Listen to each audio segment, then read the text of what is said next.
Hi friends, welcome to my channel. இன்றைக்கி நம்ம என்ன பார்க்க போகிறோம் அப்படின்னா 2025 நடந்த சிடிஎஸ் எக்ஸாமில் இருந்து ஒரு கொஷின்ஸ் பார்க்க போகிறோம். ஒரு சரிவகத்தின் உயரம் 5.9 சென்டிமீட்டர், சரிவகத்தின் பக்கங்கள் 7 சென்டிமீட்டர் மற்றும் 6 சென்டிமீட்டர், சரிவகத்தின் பரப்பளவு எவ்வளோ அப்படின்றதான் கொஷினாக கேட்டிருக்காங்க. ஓகேங்களா? ஸோ நமக்கு சரிவகத்தோட பரப்பளவு கேட்டிருக்காங்க. இதை எப்படி ஃபஸ்ட் ஃபைன் பண்ணி பார்க்கலாம். சரிவகம் அப்படின்றது இந்த மாதிரி தான் இருக்கும். ஓகேங்களா? இதில் நமக்கு என்ன கேட்டிருக்காங்க, உயரம் கொடுத்துருக்காங்க. அப்போ 5.9 அப்படின்றத போட்டாச்சு.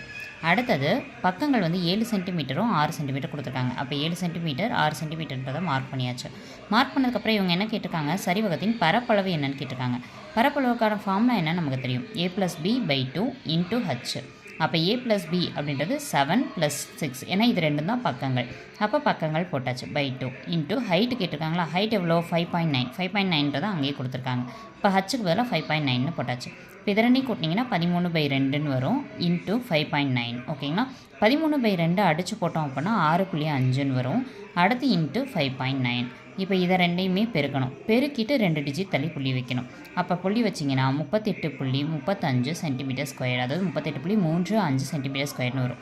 அப்போ ஆன்சர் என்னன்னு பார்த்தோன்னா ஆப்ஷன் பி ஆப்ஷன் தான். ஓகேங்களா? இப்போ இந்த மாதிரி நம்பர்ஸ்லாம் வரும்போது நீங்கள் என்ன பண்ணுங்கள், 65ஐயும் 59ஐயும் பெருக்குங்க. ஓகேங்களா? பெருக்குனிங்கன்னா 37, அதாவது 3835ன்னு கிடைக்கும். இதில் என்ன பண்ணியிருக்காங்க, இங்கே ஒரு டாட் இருக்குது, இங்கே ஒரு டாட் இருக்குது. அதுக்கப்புறம் லாஸ்ட்டில் தான் நம்ம பார்க்கணும்.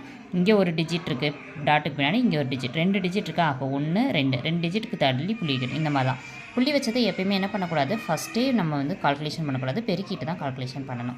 உங்களுக்கான கேள்வி, 10% ஆண்டு வட்டியில் அரையாண்டுக்கு ஒரு முறை வட்டி கணக்கிடப்பட்டால் எத்தனை ஆண்டுகளில் 6600 ஆனது 6930 மாறும்? இதுக்கு என்ன ஆன்சர் அப்படின்றத நீங்கள் கீழே கமெண்ட் பாக்ஸில் கமெண்ட் பண்ணுங்கள். ஓகேங்களா? ஸோ தெரியல அப்படின்னா நீங்கள் சொல்லுங்கள், நான் நெக்ஸ்ட் வீடியோவில் இதை போஸ்ட் பண்ணுறேன். இந்த வீடியோ பிடிச்சிருந்துச்சு, உங்களுக்கு யூஸ்ஃபுல்லாக இருந்தால் சேனலை சப்ஸ்கிரைப் பண்ணிக்கோங்க, பிடிச்சிருந்தா லைக் பண்ணிக்கோங்க. தேங்க்ஸ் ஃபார் வாட்சிங்.